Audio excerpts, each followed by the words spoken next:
Hello, everybody.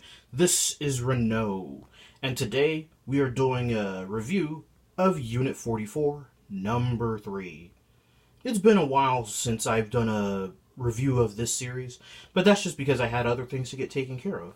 But now we're on this. And before we get started, I want everyone to know, hit that like button and subscribe. That really helps the channel.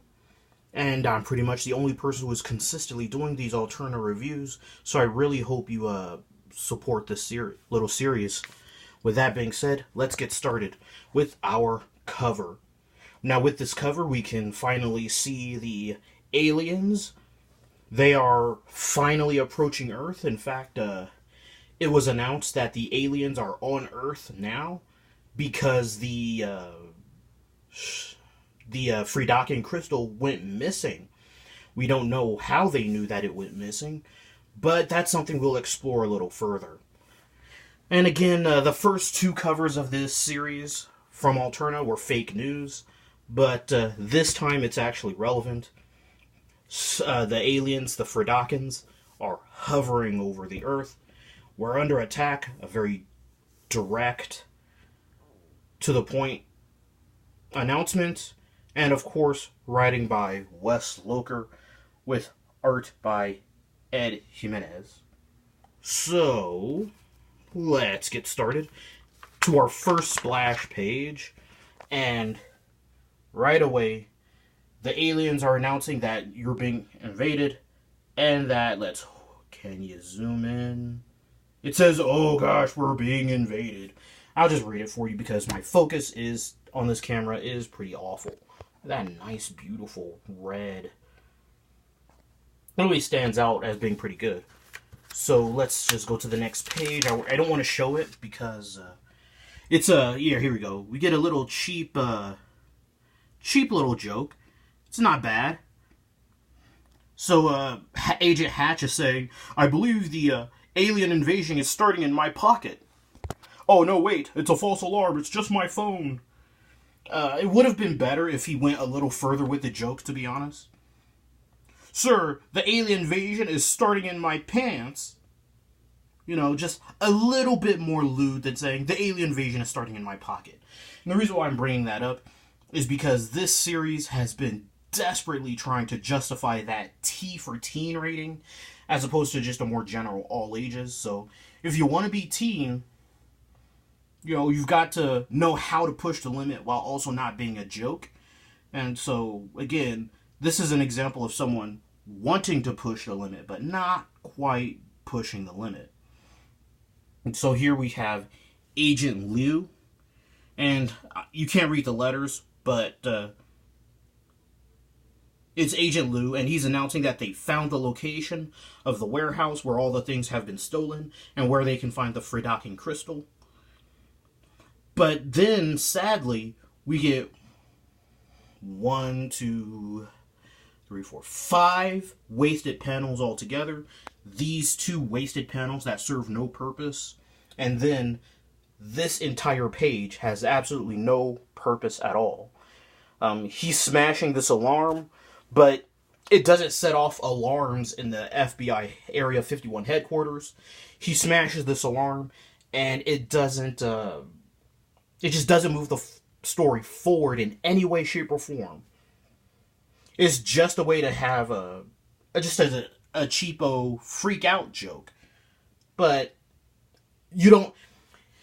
In the economy of pages, you've got to budget for this sort of thing. It's like, what purpose does this serve? Like, it's like if this were a red alert and then throughout the entire story there was a little red alert throughout the entire Area 51, then this would actually serve a purpose because it would be letting everyone at Area 51 know there's danger and to be on high alert. But that doesn't happen.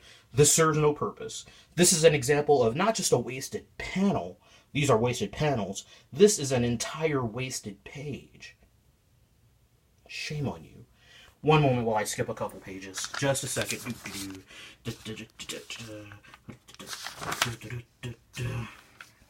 Okay, so anyway, they finally get to the warehouse where the Friedaki crystals are located. And Agent Hatch and Agent Gibson, the blonde-haired one, Agent Hatch, Agent Gibson, detective or security or director. He doesn't actually, I don't know what his title is other than Ballard. But anyway, these three, they're setting up another joke. Experimental rocket packs. Jetpacks, huh? Cool. Yeah, if they actually work. Remember the laser pens? I don't know whose idea. Aye! Again, it's very predictable. As soon as I saw experimental, I knew something was going to happen. And as soon as I knew that he was the guy saying, oh, hesitation with the jetpacks, he would be the wacky, zany adventure. And so let's go to the next page. Oh, hey, look. He's out of control. Oh, flying around. And look, Agent Hatch, very predictably, is handling it very cool, suave, etc. Crashes. You know, I don't have a problem with it being predictable. That's just what happens when you when you have experience in media. So instead, I'm going to try and make this a little bit more entertaining. He wibbles and wobbles hercules-jerkily through the air, going hercules-jerkily throughout the skies, hurtling drunkenly into Agent Liu, crashing through the wall. That's kind of a little nod to Chuck Wendig. For those who get the reference, I just wanted to throw that in. Skip a couple pages. Skipping. Oh, so anyway, since they crashed into the wall, there's no opportunity for stealth. All three of them wind up getting ambushed by the guards. Anyway, and this is something I wanted to point out here. Oh, they're shooting the guys. They're talking. They're talking about how, oh, why is it that we all have to wear the same suits? It's a little talky and kind of a It's something that's a little bit tired in comics, where the bad guys are just casually talking while there's danger going on. And so finally he says, just shut up already. And kills these guys. Gigantic laser holes in their chests. So congratulations, Unit 44. You finally earned your T for teen rating without the use of forced cursing. I'm not saying I'm glad that those guys are dead. I'm just pointing out that that's how you show how a teen rating. It shows people dying. Bloodless carnage is the phrase. Bloodless carnage. But they're clearly dead. And so anyway, boom. They're ready to fight back to back against the onslaught of enemies. But then, off screen, idiotic Area 51 agents say what? What? Exactly. Zoom! That girl, she just vaporized Lou. Wasn't that Lindsay? She used to be so nice. Now, the only reason why I have a problem with this is, if you look carefully, is just boom. We have no idea that it's specifically Liu that has been killed. Now, this was an interesting choice to have some more dramatic tension, because we don't really know Liu. He just kind of shows up, provides some information, and then gets killed. If you really wanted to have some dramatic tension, what would have happened was either Agent Hatch or Agent Gibson would have been killed. Personally, I would have had Agent Hatch be killed instead. Because you don't see who's jumping away. You don't see who's survived. And that way you would have had two rookie agents getting in adventures. Because Agent Hatch getting into hijinks, if you look carefully, like, he's obviously a senior agent. He's got the gray hair. He kind of bosses the other people around a little bit. He gets to hang out with Ballard whenever there's secret meetings. So having two amateur agents working together would kind of justify more easily the wacky hijinks. There's no reason for Agent Hatch to be engaging in these wacky hijinks. So you need kind of a little bit of a foil. It's kind of like a Dumb and Dumber. Except, imagine if you had Dumb and Dumber, except one was like a senior vice president, and the other one was a surfer dude. And like, you expect the surfer dude to be kind of silly and goofy. You don't expect the senior vice president to be silly and goofy. So that kind of doesn't... It's not a subverting expectations kind of deal. It's just off-putting. So I would have preferred it if Agent Hatch had been killed here instead of Agent Liu. Because we don't know Agent Liu. We haven't had a chance to meet Agent Liu. He kind of comes across more as a throwaway character who literally gets thrown away. Anyway, let's go to the... skip a couple pages. And this is another thing, though, where you kill Agent Liu, but then you do this with Lindsay. So he needs a distraction. He throws his wallet. She's kind of offended that he's distracted her by throwing the wallet. And it allows Hatch to sneak up behind her and hit her with a gun. I don't know why he would throw his gun at her as opposed to just smashing her in over the head with it. But you know what? This gun, it's not out of ammo. It's not. So why didn't he just shoot her?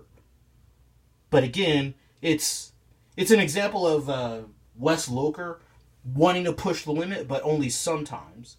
He would have lost nothing by just killing Lindsay. The assistant to the big bads, they always die. I don't know why that's the case, but they always do. Even if they're sympathetic, they always, always, always die. So again, she needs to die here. He needs to take this gun that he has, that's not out of bullets, and shoot her, instead of knocking her unconscious. If you're going to kill, don't be afraid to kill. And this would have been a logical moment to have killed her as well. I'm not saying I want her to be dead, but for the narrative purposes, we see the good guys kill bad guys. We see the bad guys kill good guys. She killed someone. He would want justice and, whatever. Just for narrative purposes. There's no reason why he shouldn't have just blasted her while he had her from behind and she was distracted. Let's skip a couple pages. Oh yeah, another cheap setup for a joke. So, they zoom off together. They're flying through the air. They're trying to catch up to Lance Albright, because Lance Albright is approaching the aliens and he's going to kill them in his spaceship. And so, you need to use the jetpack to go get him.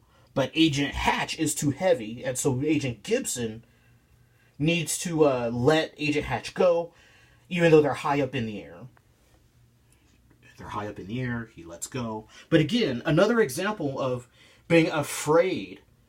He wants to push the limits only sometimes. Look, here she is. Why is she... They could have easily just cut off some of this and had him just fall into the desert with that same woomph without him landing on her. But look, she's not dead. She needs to be... This is the second time. For narrative purposes, Lindsay needs to be killed, and he doesn't do it. I'm quite literally saying Wes Locher should have pulled the trigger once. He should have pulled the trigger again. So let's just move on to a couple more pages. There's some awkward dialogue. Boom, boom, boom. So I do want to highlight this, though. Agent Ballard has 2 bombs. And he's going to go to the Freedocken planet and genocide the Freedocken people. Again, I want to emphasize, Lance Albright has 2 bombs. He launches his 2 bombs. At the 2 bombs head to the alien ship. It blows up the alien ship. It crashes. We're assuming everyone inside dies. It crashes here. It skids. Boom. We're assuming everyone in that alien ship is dead. No. Wait. We're not assuming everyone in this alien ship is dead. In fact, no one in this alien ship is dead. It's crashed. Why aren't the aliens dead? Again, another example of not pulling the trigger, the space door falls down. Agent Ballard gets a little too close, slam, and the Freedakins have landed. Overall, this series, he's willing to pull the trigger for narrative purposes, but not willing to pull the trigger for legitimacy. Oh, we need to have someone killed here, so let's just kill them. Well, again, you just saw everyone in the alien ship should have been killed. Lindsay should have died twice. Agent Ballard should be dead. None of those people are dead. Like, you could have easily showed one of the ships getting shot down and then crashing and killing everyone, and then the lead ship just landing. If he had taken out some of those wasted panels from earlier, he could have done that. But instead, wasted panels, or maybe that's what he intended and it's just not great storytelling. But issue number 3 is a step down from issue number 2. It just is. Issue number 2 was fantastic. Issue number 3 is a disappointment. But still, you got ups and downs. The series has had some ups and downs. So I hope you tune in for the finale. Thank you so much. Hit that like button and subscribe, and I hope you enjoy the rest of your day.